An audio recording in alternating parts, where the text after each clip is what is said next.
आपको most common देखने को मिलेगा सेरिब्राइटिस। सेरिब्राइटिस की स्टेज मोस्ट कॉमन यही होती है, जब जब बॉडी खुद के, देखो आप पढ़ के आए हो सेकेंड ईयर में कि इन्फ्लामेशन एक ऐसी प्रोसेस है दो दो एक साथ चलती है। बोले क्या? बोले हीलिंग भी एक साथ चलती है और प्लस आपके लिए भी अफेक्टेड एक स्टेज एक साथ चलती है, क्योंकि वो हील तो कर रही है लेकिन वो हीलिंग आपको भी बहुत अफेक्ट करती है। इन्फ्लामेशन आपको क्या लगता है, आपको अफेक्ट नहीं करती, आपको बहुत ज्यादा अफेक्ट करती है। पेन होता है, स्वेलिंग कराती है, ये सारे सिम्टम्स किसी इन्फ्लामेशन की वजह से तो आते ही है, लेकिन बॉडी क्या उसके लिए उसको हील नहीं करेगी? बिल्कुल करेगी। तो हीलिंग और बैक्टीरिया को मारते मारते वो सारे सिम्टम्स जो हमारे लिए भी खराब है वो सब भी दोनों साथ साथ चलते हैं। ये हमेशा ध्यान रखो, इन्फ्लामेशन में हीलिंग और ये दोनों साथ साथ ही चलते हैं। तो अभी तक हमने क्या पढ़ा था? केवल इन्फेक्टेड सोर्स आया या तो ब्लड के थ्रू आ सकता है या लोकल आ सकता है। यहां से वो पर्टिकुलर कहां पहुंचा? यहां से वो पर्टिकुलर हमारा पहुंचा स्मॉल ब्लड वेसल्स में, ठीक है। वहां पर उसमें थ्रोम्बोफिलेबाइटिस कराया, फिर उसके बाद वो इन्फेक्शन वहां से पहुंच गया कहां?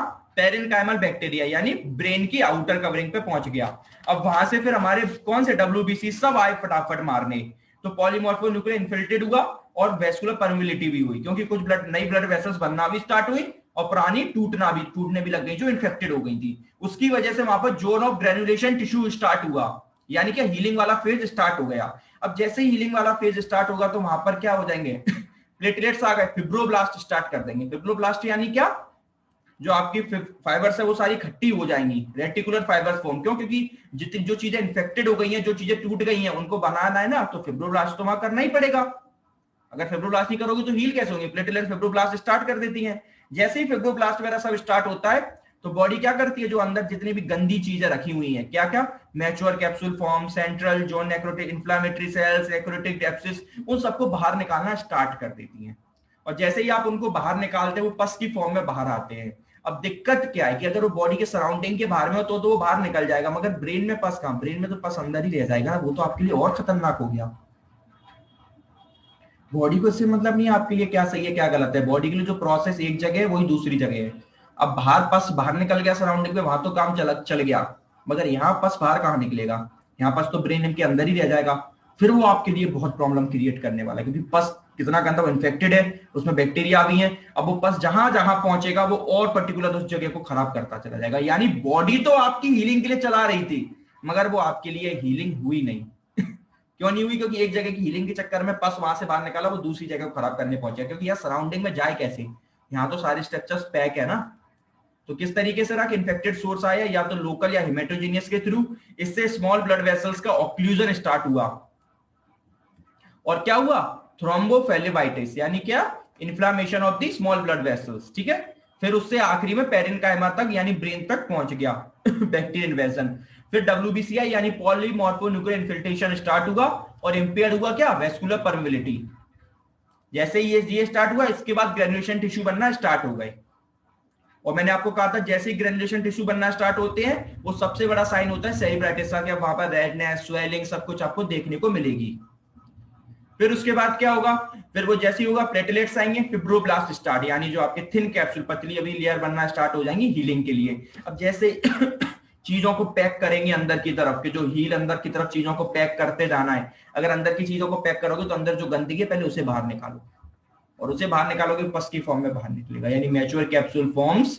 जैसे ही मैच्योर जो थिन कैप्सूल था, जैसे ही मैच्योर कैप्सूल बनेगा वो सारी चीजों को बाहर निकालेगा। Zone of necrotic tissue, inflammatory cells, नेक्रोडेबॉड, ये एब्सिस की फॉर्म में बाहर खट्टे हो जाएंगे। तो बॉडी ने तो आपके लिए अच्छा ही करना चाहा, मगर वो आपके लिए खराब हो गया, क्योंकि वो और ज्यादा होगा। और यही कहीं सराउंडिंग में बाहर होता तो कोई दिक्कत नहीं होती, हीलिंग हो जाती।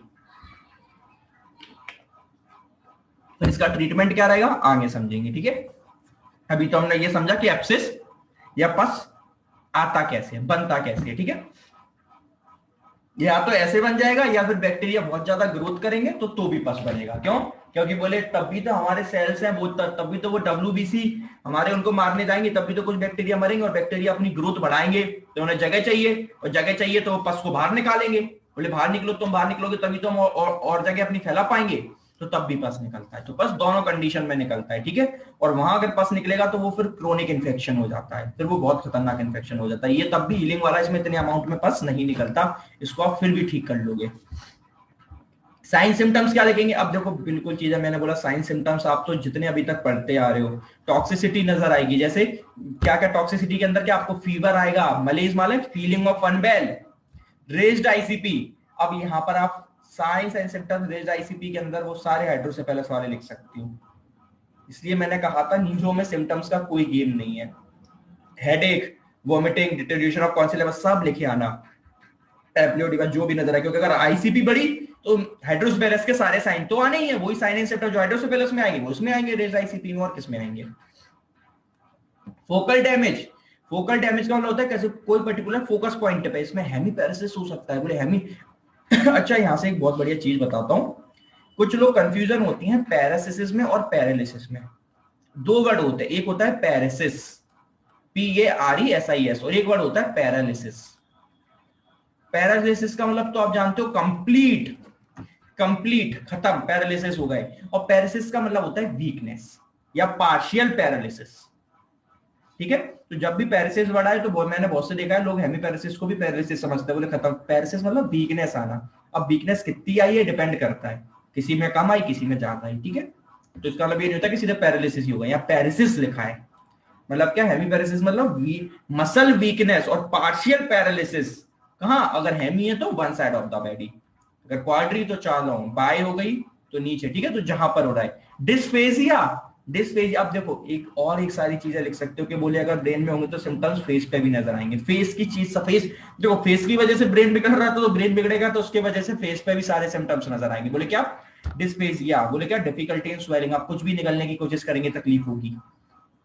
अटैक्सिया, इंपेयर्ड कोऑर्डिनेशन हो जाएगा। देखो ब्रेन वाली चीज है, कोऑर्डिनेशन तो इंपेयर्ड होना है, चलने में। आप इंपेयर्ड कोऑर्डिनेशन आपको बता चुका हूं मैं है ना। इंपेयर्ड कोऑर्डिनेशन क्या होता है कि दोनों पैर और आपके सब ब्रेन और बॉडी के बीच में कोऑर्डिनेशन बिगड़ जाता है, कहीं भी चल रहे हैं किधर भी कर रहे हैं, कोई कोऑर्डिनेशन नहीं है। निस्टेमस क्या होता है, ये बड़े अच्छा समझना है। निस्टेमस होता है आई के लिए, इनवॉलेंट्री आई मूवमेंट। आंखें मतलब अभी तो आप वॉलेंट्री इधर उधर आंखों को ऊपर नीचे दाएं बाएं कर लेते हो, निस्टेमस होता है इनवॉलेंट्री आई मूवमेंट स्टार्ट हो जाएगा। मैं फिर वही बोल रहा हूँ कि अगर फेस में कुछ खराब होगा तो ब्रेन पे काट देती है, ब्रेन में अगर गड़बड़ होगा तो फेस पे सिम्टम्स नजर आएंगे। एपिलिप्सी, अब एपिलिप्सी का मतलब क्या, यहाँ सीजर्स आएंगे, पेशेंट को सीजर्स आना स्टार्ट हो जाएंगे। अब सीजर्स दो टाइप के हो सकते हैं, या तो पार्शियल होगा, अगर कोई पर्टिकुलर कोई ब्रेन का एक पार्ट बिगड़ा है तो पर्टिकुलर उस वो जो वाला पार्ट जिस बॉडी के पार्ट को फंक्शन की रिस्पॉन्सिबल है तो उसी पार्ट पे देखने को मिलेंगे, या ओवरऑल अगर इन्फेक्शन पूरे ब्रेन में फैल गया है तो फिर जनरलाइज्ड सीजर दिखेंगे, यानी पूरे बॉडी में सीजर दिख रहे हैं। वरना पहले क्या हो सकता है कि सिर्फ फेस पे सीजर दिख रहे हैं, है ना। अब या अगर पूरे में फैल गया तो फिर पूरे में दिखेगा। इन्फेक्शन सोर्स, इन्फेक्शन सोर्स मतलब क्या कि जिस जगह से इन्फेक्शन ट्रेवल करके ऊपर गया है वहां पे भी तो सिम्टम्स नजर आएंगे आपको कि नहीं आएंगे। बोले अगर मेस्टोइड की वजह से हुआ है, मेस्टोडाइटिस, मेस्टोडाइटिस याद आ गया। मेस्टोडाइटिस कहां था, कौन सी बोन पे था, टेम्पोरल लोब की वजह से हो रहा था मेस्टोडाइटिस, क्या इन्फ्लामेशन ऑफ दी या infection of the mastoid cells, तो वहां पर आपको टेंडरनेस फील होगी। टेंडरनेस क्या, एकदम टच करेंगे तो उसको पेन फील होगा, वहां पे भी आपको स्वेलिंग पेन सब नजर आएगा, क्योंकि गया तो वहीं से है ना, तो वहां तो सिम्टम वैसे ही नजर आने हैं। लेकिन आपको हेडिंग वाइज लिख के आना है तो जिससे नंबर क्लियर कट मिले। बोले टॉक्सिसिटी में पैरेक्सिया मलेज, रेज्ड आईसीपी के सिम्टम्स लिखा है, फोकल डैमेज लिखा है, इन्फेक्शन सोर्स है सिंपल, लेकिन थोड़ा हेडिंग में लिख के आओगे तो नंबर वो क्लियर कर देने पे आपको मजबूर हो जाता है कि उसको कि उन्होंने बिल्कुल क्लियर कर लिखा, वहीं इधर का उधर दो इसके लिख दो, दो उसके लिख दो, और आगे पीछे कुछ भी लिख रहे हो तो उसको भी पढ़ने में फिर मजा नहीं आता। लेकिन चीजों को थोड़ा एकदम सिस्टमेटिकली करते हो तो उसको भी पढ़ने में अच्छा लगता है, और मार्क्स भी आपको एकदम सिस्टमेटिकली देना चाहता है। इन्फेक्टेड का tenderness over mastoid sinus, discharging ear क्या, infection of the middle ear, बहुत को उससे ही तो डिस्चार्ज होता है, दैट इज ओटाइटिस मीडिया। यहां भी आपको देखने को मिलेगा, यानी जिस सीधी सी बात है जिस जगह से ऊपर इन्फेक्शन गया वहां, अगर हार्ट से गया, एंडोकार्डाइटिस में मोस्ट कॉमन देखने को मिलता है कार्डियक मर्मर। कार्डियक मर्मर का मतलब होता है क्या, अबनॉर्मल ब्लड फ्लो साउंड है ना, वो आपको अबनॉर्मल सुनाई देने लग जाता है, जो वॉल्व वगैरह होते हैं वो सबके सिस्टम्स बिगड़ जाते हैं, तो अबनॉर्मल ब्लड साउंड आपके हार्ट के अंदर सुनने को मिल जाता है। स्प्लेनोमेगली मिल सकता है, स्प्लेनोमेगली होता है मतलब क्या, इनलार्ज स्प्लीन। कार्डियोमेगली देखने को मिल सकता है, कार्डियोमेगली यानी इनलार्जमेंट ऑफ हार्ट, ये सारी चीजें। अब यहां पर एक बहुत अच्छा पॉइंट आया, neck stiffness. Neck stiffness brain abscess की वजह से कभी नहीं होता, ये उसके लिए होता है कि जैसे आपको टॉन्सिल्स वगैरह या फिर गले की चीज है, या पहले कभी मेनिंजेस था। अब आप बोलोगे सर पहले मेनिंजेस था वो तो ब्रेन में, अब मेनिंजेस स्पाइनल कॉर्ड में भी आती है। तो अब स्पाइनल कॉर्ड अगर नेक से ट्रेवल कर रहा है तो वहां की मेनिंजेस भी तो इन्फ्लामेटेड होंगी, अगर ब्रेन की होंगी तो फिर वो सब ब्रेन वाली स्पाइनल कॉर्ड को भी अफेक्ट करेंगे और स्पाइनल कॉर्ड वाली ब्रेन को भी करेंगी। तो वहां की मेनिंजेस होंगी तो नेक स्टिफनेस, या टॉन्सिल्स, टॉन्सिल्स में प्रॉब्लम आ गई तो आपको नेक स्टिफनेस वगैरह देखने को मिलेगी। यानी गले की चीजें खराब होनी चाहिए, जहां की चीजें वहीं, सीजर्स, विजन चेंजेस, और भी बहुत सारे आप लिख के आ सकते हो जितने आपको याद आए सिम्टम्स, क्योंकि न्यूरो में कोई सिम्टम्स की कोई नहीं है, भरमार होती है, सब कुछ होना है, बस प्रॉब्लम ये है कि थोड़ा सा सिस्टमेटिकली लिख के। नेक्स्ट क्या कॉजेस और रिस्क फैक्टर क्या हो सकते हैं। कॉजेस का मतलब क्या है, बोले वो सारी चीजें क्या बोले जो हमें करवा सकती हैं, और रिस्क फैक्टर क्या जिनसे हमें हो जाए, है ना। तो क्या अब वही कॉजेज, अब जैसे इम्यूनो कौन से पेशेंट है, बोले इम्यूनो कॉम्प्रेसिव, यानी जिनको एचआईवी एड्स है, तो वो खुद क्या करेंगे, इन्फेक्शन को इनवाइट करेंगे, क्योंकि उनकी इम्यूनिटी ऑलरेडी गिरी हुई है। अब आपको मैं आपको फिर वही बात बता रहा हूँ कि दिक्कत क्या है कि जैसे चाहे फिर वो कोरोना हो या कोई भी वायरल इन्फेक्शन हो, मोस्ट कॉमनली वो मालूम क्या करते हैं, उनका पहला काम वायरस का ये काम होता है कि हमारी इम्यूनिटी को गिराओ, क्योंकि बैक्टीरिया अपनी ग्रोथ बढ़ाता है, वायरस खुद की ग्रोथ हमारे ऊपर डिपेंड होती है, उसकी ग्रोथ वो अपनी डायरेक्ट अपनी वायरस की क्वांटिटी तो बढ़ा नहीं पाता, वो हमारे सेल्स को खराब करके खुद को बढ़ाता है।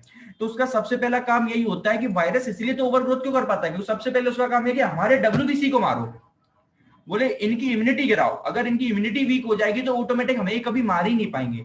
तो कभी भी डेथ वायरस से नहीं होती, डेथ इसलिए होती है क्योंकि आपकी इम्यूनिटी गिर जाती है, और इसके अलावा जो और दूसरे सिम्टम्स हैं वो आप पे हैवी हो जाते हैं। इसलिए तो कोरोना में आप देख रहे हो जो मोस्ट कॉमन डेथ के रीजन क्या, वो थोड़े ओल्डर एज में, या अपन खुद बोल रहे हैं कि जिनको डायबिटीज है, एचआईवी, हार्ट की है, जिनको थोड़ी बहुत प्रॉब्लम है, तो उनके लिए ज्यादा प्रोन है। क्यों प्रोन है कि उनकी अगर ये क्या करेगा, ऑलरेडी उनकी इम्यूनिटी गिरा देगा। अब जैसे ही इम्यूनिटी गिराई तो अब डेथ किससे होगी, या फिर और ज्यादा बीमार किससे होंगे, कि बोले जो ऑलरेडी पहले से बीमारियां थी उनसे तो आपकी बॉडी ऑल टाइम आपको लड़के बचा रही थी, क्योंकि डायबिटीज, बीपी, हार्ट की प्रॉब्लम और हजारों चीजें तो आपको बहुत सालों से थी। पहले प्रॉब्लम क्यों नहीं हुई, क्योंकि पहले हमारे पास इतनी इम्यूनिटी थी कि हम उनसे लड़के बच रहे थे, मगर इस वायरस ने हमारी इम्यूनिटी गिरा दी। अब यही वाली डिसीजेस जो हमारे पास थी ये हम पे हैवी हो जाती है। इसलिए आप मोस्ट कॉमन सुनते होंगे कि हार्ट अटैक से डेथ हो गई, कोरोना में इससे हो गई, इससे हो गई। कोरोना में डायरेक्ट डेथ कभी नहीं होती। डायरेक्ट डेथ तो क्या, या तो वो लंग्स खराब कर देता है, क्योंकि लंग्स के सेल्स में ग्रोथ करता है तो ऑक्सीजन की कमी से चला जाता है, या फिर और ये इम्यूनिटी इतनी गिरा देता है कि वो जो और डिसीज है उन पे। इसीलिए हम क्या करते हैं कि हम सिम्टम्स पे वर्क करते हैं कि पेशेंट को जो सिम्टम्स आ रहे हैं, यानी जो तकलीफ हो रही है, उन्हें ठीक करते चलो, क्योंकि हमारी इम्यूनिटी स्टार्टिंग में भले गिरेगी मगर हमारी बॉडी में इतनी ताकत है कि वो हर डिसीज को मार सकती है, हर डिसीज को, हर वायरस को भी। तो हम सिम्टम्स को तब तक मारते चले जाते हैं और वेट करते हैं कि जब इम्यूनिटी बढ़ेगी और वो हमारे वायरस को खत्म कर देगी। एचआईवी में भी क्या होता है, एचआईवी में इवन आप इमेजिन नहीं करोगे, बोले अगर किसी को नहीं पता होता कि इस पेशेंट को एचआईवी है तो ऐसे छोटे छोटे डेथ के रीजन बन जाते हैं। बोले फीवर भी नॉर्मल डेथ का रीजन बन जाता है, मलेरिया तो मोस्ट कॉमन बहुत डेथ का रीजन पहले था, अब नहीं है। तो छोटी छोटी डिसीजेस भी डेथ के रीजन बन जाते हैं, क्योंकि एचआईवी में भी क्या करता है, बोले हमारे डब्ल्यूबीसी को मार देता है, हमारी इम्यूनिटी गिरा दी। अब हमें कोई छोटा सा भी बाहर से कोई इन्फेक्शन आया, अब उससे लड़ने के लिए हमारे बॉडी में ताकत है नहीं, या हमारी बॉडी में पहले से कोई डिसीज हुई उससे लड़ने के लिए ताकत नहीं है, तो छोटी छोटी बीमारी भी हमारी डेथ कर सकती है। तो इसीलिए इम्यूनो कॉम्प्रेसिव पेशेंट यानी एचआईवी एड्स या आप तो कोरोना वोरोना कुछ भी लिख दो, तो उससे क्या है कि वो इजीली, अब कोई भी बैक्टीरिया आएगा तो आपको क्या लगता है आपके बॉडी में दिन भर में कम से कम 1000 के ऊपर बैक्टीरिया और ऐसी डिसीजेस के करते हैं जिसकी कोई हद नहीं। एक डॉक्टर्स है, आप सराउंडिंग पे आप तो घूमने जाओगे, हॉस्पिटल्स में रहोगे, ओटी में रहोगे, सब घूमते हैं तो कितने नॉर्मल मिलते हैं, लेकिन हमारी बॉडी में इतनी इम्यूनिटी होती है कि हम उनसे बचते रहते हैं, वरना एक दिन में हमें हजारों बीमारी हो जाए। तो इम्यूनिटी जैसी गिरी तो वो उसका कॉज हो गया, और ऐसे लोग रिस्की भी हैं, तो ये कॉज भी हो गया, रिस्क फैक्टर हो गया। कैंसर में इन्फेक्शन हो जाए, है ना, या other chronic illness, congenital heart disease अपन पढ़ के आ चुके हैं। अगर हार्ट डिसीज कंजेनाइटल है तो वो ब्रेन को कॉज भी करवा रही है, प्लस ऐसे लोग रिस्क फैक्टर के लोगों में इजीली हो जाएगा। मेजर हेड इंजरी यानी कोई फ्रैक्चर वगैरह हो गया, मेनिंजाइटिस, वो भी बहुत कम, इम्यूनो सप्रेसेंट ड्रग। अब ये वही बात, ये एक तरीके से घुमा के यही बात हो गई कि जिन लोगों में एड्स वगैरह ऐसी नहीं है, तो ऐसे लोग जिन लोग को आप ऐसे ड्रग दे रहे हो जिससे इम्यूनिटी कम हो, बोले कब देते हैं, बहुत सारी, जैसे कीमोथेरेपी कर आपको क्या करनी हो जब आपको ये कैंसर वाले पेशेंट्स में, और मोस्ट कॉमन आफ्टर सर्जरी, जैसे कुछ भी चीज जैसे कोई भी चीज बाहर की चीज इंप्लांट करते हैं तब आपको देते हैं। बोले क्यों देते हैं, इम्यूनो सप्रेसेंट ड्रग पता है मोस्ट कॉमन उन लोगों में भी दिए जाते हैं, किन में, जिनको एलर्जी रहती है, उन लोगों की इम्यूनिटी ओवर एक्टिव हो जाती है, तो उन लोगों में फिर आप क्या करते हो, एलर्जी कम करने के लिए। यही ड्रग्स तो देते हो कि इम्यूनिटी थोड़ी सी कम हो, इतने उदम ना करे। ये एलर्जी होती क्या है? एलर्जी यही तो होती है कि हमारी इम्यूनिटी ओवर वर्क करने लग जाती है, ओवर रिस्पॉन्स करने लग जाती है किसी भी चीज को, इसलिए हम एलर्जिक हो जाते हैं उस चीज के लिए। इतनी जरूरत नहीं है मगर ओवर, तो फिर आप क्या उसमें भी आप इम्यूनिटी कोई कम करते हो कि ओवर वर्क ना करे। तो इन सब चीजें थोड़े रिस्की रहते हैं। Chronic sinus, middle ear infection, क्योंकि अब फेस का कोई भी वो ऊपर इजिली ट्रेवल कर जाएगा। इन्वेस्टिगेशंस कैसे करेंगे आप? वही सारी चीजें जो कल भी अपन सीएनएसके में पढ़ के आए, वही सारी चीजें यहाँ, लेकिन कुछ चीजें अलग होंगी क्योंकि यहाँ आपको देखना है एप्सिस। यहाँ आपको वायरल और बैक्टीरिया नहीं देखना है, यहाँ आपको मेन एप्सिस देखना है। तो बोले क्या देखेंगे? एक्सरे में सबसे कॉमन आपको क्या दिखेगा? बोले फेस एक्सरे कराओगे तो आपको जो साइनस का इन्फेक्शन है वो सबसे बढ़िया दिखेगा। क्यों? क्योंकि मैं आपको साइनस दिखा चुका हूँ। साइनस में आपने देखा था क्या है? बोले ओपेसिटी है, यानी होलो स्पेस है। अब होलो स्पेस के जब ऐसे एक्सरे कराओगे इजिली आपको इन स्पेसेस में बैक्टीरिया की ग्रोथ दिखेगी। तो उससे आप समझ जाओगे अच्छा इनको साइनोसाइटिस हो रखा है, या मेस्टोइड में तो मेस्टोइटिस हो रखा है। तो आप इस ये देख लोगे तो अच्छा लगेगा कि अच्छा ये यहाँ पर है तो ये ट्रेवल ऊपर के सिम्टम्स आ रहे हैं पेशेंट को। और देखो डायरेक्ट ब्रेन का देखना इतना सिंपल नहीं होता। सीटी स्कैन कराओ, एमआरआई कराओ, लंबर पंचर, इतना इजी नहीं होता। तो पहले हमारी कोशिश ये रहती है कि पहले ये देखो कि उससे एसोसिएटेड वाली चीजें देखो कि अगर वो हो रही है तो फिर उन पर जाओ, अगर वो नहीं हो रही तो डायरेक्टली जाते नहीं है, क्योंकि एमआरआई सीटी स्कैन फिर वही बात इतना सस्ती नहीं होती। सीटी स्कैन में आज एक बहुत बढ़िया वर्ड पढ़ोगे, वेंट्रिकुलर कंप्रेशन। तो देखोगे वेंट्रिकुलर कंप्रेशन का मतलब क्या? वेंट्रिकल्स कंप्रेस हो रहा है, यानी सब फ्लो बढ़ रहा है, आईसीएफ बढ़ रहा है, ठीक है, इंट्राक्रेनियल प्रेशर आईसीपी वगैरह बढ़ रहा है। एक यहाँ पर वर्ड, ये तो आप सब समझ ही गए वेंट्रिकुलर कंप्रेशन। एक यहाँ पर बहुत प्यारा वर्ड दिया है, mid line shift due to mass defect. Mid line shift due to mass defect, इसका मतलब क्या? ये आप पढ़ोगे अभी बहुत अच्छा। अभी हेड इंजरी या ब्रेन इंजरी पढ़ेंगे तो उसमें बताऊंगा इसमें क्या होता है, मैं आपको बताऊं।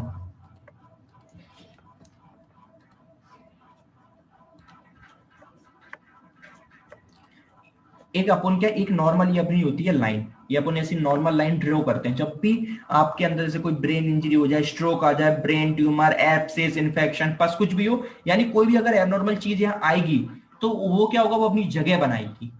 अब वो जगह बनाएगी तो ये जो नॉर्मल मिड लाइन अपन खींचते हैं ये थोड़ी सी डेविएट हो जाएगी। क्यों? कि अगर जगह तो उतनी ही है, ये जगह तो आप कोई चीज बाहर को आने के लिए उसके लिए तो जगह बॉडी ने बनाई नहीं है। अब वो जगह बनाएगी अपनी तो उधर उधर की चीजों को खिसकाएगी, तभी तो अपनी जगह बना पाएगी। तो ये मिड लाइन शिफ्ट हो जाती है। बहुत अच्छा सीटी स्कैन में सबसे पहले अपन यही देखते हैं। बोले सीटी स्कैन में सबसे पहले यही देखो कि थोड़ी सी भी मिड लाइन शिफ्ट हो रही है, इसका मतलब क्या कि कोई ना कोई एबनॉर्मल ग्रोथ ब्रेन के अंदर चल रही है। इस तरीके से होती है, ठीक है। हल्का सा ये मिड लाइन है, अगर ये डेविएशन जैसे देखो 14.2 अगर 70 मीटर ये मिड लाइन अगर डेविएट हो जाए, ये एमआरआई आपको पूरी क्लियर दिखती है इस तरीके से। ये दिख रहा है, देखो ये एकदम पतली लाइन दिख रही है, इसी को मिड लाइन बोलते हैं। ये तो आपने ऊपर से ड्रॉ कर ली है, मिड लाइन ये होती है, एकदम पतली है। ये अगर इधर हो जाए थोड़ी सी हल्की सी इधर उधर, तो वो आपको क्या शो कर देता है कि कोई ना कोई एबनॉर्मल ग्रोथ चल रही है, ठीक है। इसको बोलते हैं mid line shift due to mass defect. Mass defect मतलब कुछ भी हो सकता है, brain injury, stroke, brain tumour, कोई भी मास आना चाहिए। Central area of low density या फिर सराउंडिंग एरिया लो डेंसिटी। अब एडीमा तो वहां बनना है, स्वेलिंग आनी है, फ्लूइड आना है, तो वहां की डेंसिटी तो वैसे ही घटनी है। तो चाहे अगर वो सराउंडिंग में इन्फेक्शन फैला है तो सराउंडिंग एरिया की डेंसिटी लो हो जाएगी, और अगर वो विद इन पेरेन्काइम और ब्रेन में टिश्यूज में पहुंच गया है तो वहां की डेंसिटी लो देखने को मिलेगी। एमआरआई कराओ, एमआरआई में तो आप पर्टिकुलर एक एक स्ट्रक्चर, एक एक सब कुछ बता दोगे कहां पर है क्या है। लंबर पंचर, लंबर पंचर में देखो, लंबर पंचर वैसे तो आप नॉर्मली में लंबर पंचर में भरा हुआ क्या मिलेगा? लंबर पंचर में आपको एबनॉर्मल प्रोटीन्स भरे हुए, सबसे बड़ी चीज भरी हुई मिलती है डब्ल्यूबीसी। आपको पता आपकी बॉडी में कोई डब्ल्यूबी इन्फेक्शन हुआ यानी डब्ल्यूबीसी भरी हुई मिलेगी। और अगर सीएसएफ में और लंबर पंचर में देखोगे क्या, सीएसएफ ही तो देखोगे, तो सीएसएफ में प्रोटीन और डब्ल्यूबीसी, और सबसे बड़ी चीज आपको पॉलीमॉर्फोन्यूक्लियर, जो याद आ गए, जो अभी आपको पता था इस्नोफिल्स और ये सब जो स्ट्रक्चर्स थे वो सब ऐसे मरे हुए और वो सब ऐसे खट्टे, वो इस्नोफिल्स क्वांटिटी बहुत हाई मिलेगी। क्यों? क्योंकि इसलिए हाई मिलेगी क्योंकि वो लड़ने का ही है, इन्फेक्टेड है। तो वो आप ब्रेन में अगर होगा तो वो, अब सीएसएफ तो पूरे स्पाइनल कॉर्ड से ही करोगे, लंबर पंचर कर मैंने बता दिया L2 के रीजन से निडल इंजेक्ट करते हैं, है ना। क्रेन आपने सीएसएफ इन्फेक्शन में वो क्या बोलते हैं, इन्फेक्शन में पढ़ा है, क्रेनियल इन्फेक्शन में, ठीक है। ये नंबर पंचर कॉन्ट्रा इंडिकेट होता है मास लीजन में। मास लीजन मतलब क्या कि अगर कोई ट्यूमर वगैरह हुआ है तो वहां सीएसएफ इन्वॉल्व नहीं होता। फिर अब ट्यूमर तो कोई एबनॉर्मल स्ट्रक्चर बढ़ा है तो वो सीएसएफ को नहीं लेता। अगर कोई इन्फेक्टेड हुई है चीज, कोई एबनॉर्मल बाहर, अब देखो ट्यूमर अगर खुद से ही ग्रोथ हो गई हमारी एबनॉर्मल सेल्स की तो क्यों डब्ल्यूबीसी आएंगे? उनको आने की WBC देखो हमारे बॉडी के अंदर कुछ भी होता है WBC नहीं आएंगे हमारे। WBC जब भी आएंगे जब बाहर से कुछ नॉर्मल चीज कुछ ना कुछ बाहर से आया है, तो ठीक है। और ब्लड टेस्ट करा लो, ESR बढ़ी हुई मिली। ऐसा क्या होता है ईस्नोफिल सेडिमेंटेड रेस्ट, और अपन इतने से बात ही करेंगे ईस्नोफिल्स वगैरह बड़े मिलेंगे। ल्यूकोसाइटोसिस मतलब होता है WBC काउंट बढ़ा हुआ होना। मैनेजमेंट कैसे करेंगे ये आपको याद करने हैं, जैसे हमने CNS इन्फेक्शंस में पढ़े थे ऐसे ही फिर याद करने हैं। अलग अलग का सबका अलग अलग है किस तरीके से।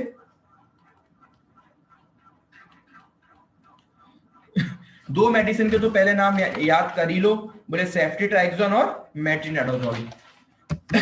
ये दो तो देनी है, ये दोनों तो आपको देनी है, ठीक है। अगर पेशेंट को, ये तो किसके लिए, ब्रेन इन्फेक्शन के लिए, पेशेंट को अगर ब्रेन इन्फेक्शन हो रहा है मिडिल ईयर की वजह से, तो इन दोनों के साथ ऐड कर दो अमोक्सिसिलिन। क्या ऐड कर दो, अमोक्सिसिलिन। अगर ब्रेन अगर मिडिल ईयर इन्फेक्शन की वजह से नहीं हो रही है, कंजेनाइटल हार्ट डिसीज की वजह से हो रही है, कंजेनाइटल हार्ट डिसीज या कोई भी हार्ट की प्रॉब्लम की वजह से हो रही है, तो आप ऐड कर दो वेंजिल पेनिसिलिन। वेंजिल पेनिसिलिन, ठीक है, वेंजिल पेनिसिलिन। और वहीं अगर किसी ट्रोमा की वजह से हो रही है, ट्रोमा मतलब क्या कि पेनिट्रेटिंग ट्रोमा, कोई बाहर से चीज जैसे एक्सीडेंट, बुलेट लग जाना या कोई भी सांप ऑब्जेक्ट घुस गया, तो वहां पर आप ऐड कर देते हो जेंटामाइसिन। यानी सेफ्ट्रीट्रैक्सोन और मेट्रिनोडाजोल तो देनी है ना, सेफ्ट्रीट्रैक्सोन और मेट्रिनोडाजोल देनी है। अगर मिडिल ईयर इन्फेक्शन हुआ है तो एमोक्सिसिलिन ऐड करो, अगर हार्ट की कोई प्रॉब्लम है तो एमोक्सिसिलिन छोड़ो, बेंजो का पेनिसिलिन ऐड करो, बेंजाइल पेनिसिलिन। अगर इसकी नहीं है और कोई बाहर से ऑब्जेक्ट आए तो जेंटामाइसिन ऐड कर दो, ठीक है।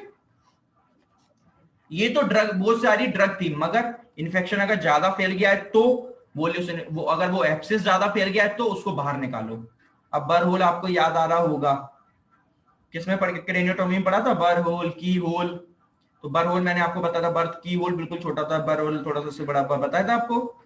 तो वहां से अपन करके निडल डाल के और पस खींच लेते हैं, पर्टिकुलर पहले पता कर लेते हैं किस जगह पे पस है, तो वहां से निकाल लेते हैं, ठीक है। तो बार होल करके पस निकाल लिया। Primary excision of the whole abscess including the capsule. और अगर पस एब्सिस पूरे में ही फैल गया है तो फिर एक्सेस पूरा एब्सिस, मतलब वो कैप्सूल जो स्ट्रक्चर्स है, जो हीलिंग स्ट्रक्चर चल रहे थे उनको भी साथ पूरा सब निकाल लेते हो फिर, अगर बहुत ज्यादा इन्फेक्शन फैलता जा रहा है तो। और ये तो देखो नॉर्मल चीजें हो गई। अब मेन चीज वो कि आप उनको भी तो ठीक करो भैया, कि जिनकी वजह से इन्फेक्शन हो रहा था।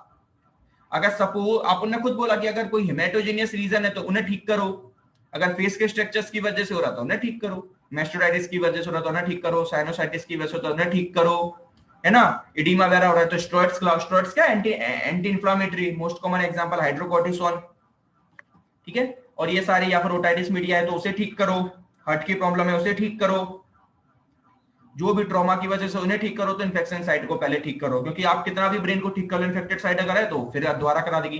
कॉम्प्लिकेशन में तो आप सब कुछ लिख के आ सकते हो, ब्रेन डैमेज, मेनिंजाइटिस ऐसी जो सीवियर लाइक, इंसेफ्लाइटिस भी लिखाओ, इंसेफ्लाइटिस को मेनिंजाइटिस, इंसेफ्लाइटिस ब्रेन टिश्यू की होनिंग है, seizures, return of abscess, abscess द्वारा आ जाए, और बाकी हजारों चीजें सीजर से, या फिर कोई भी चीज आप लिख सकते हो भैया। इतना ज्यादा हाइड्रोसेफेलस हो जाएगा ब्रेन का तो फिर आपको क्रेनियोटोमी करनी पड़ जाए। तो कॉम्प्लिकेशंस तो, अगर इन्फेक्शन हो रहा है तो कोई भी कॉम्प्लिकेशंस हो सकती है ना, कुछ भी खराब हो सकता है। It's all about for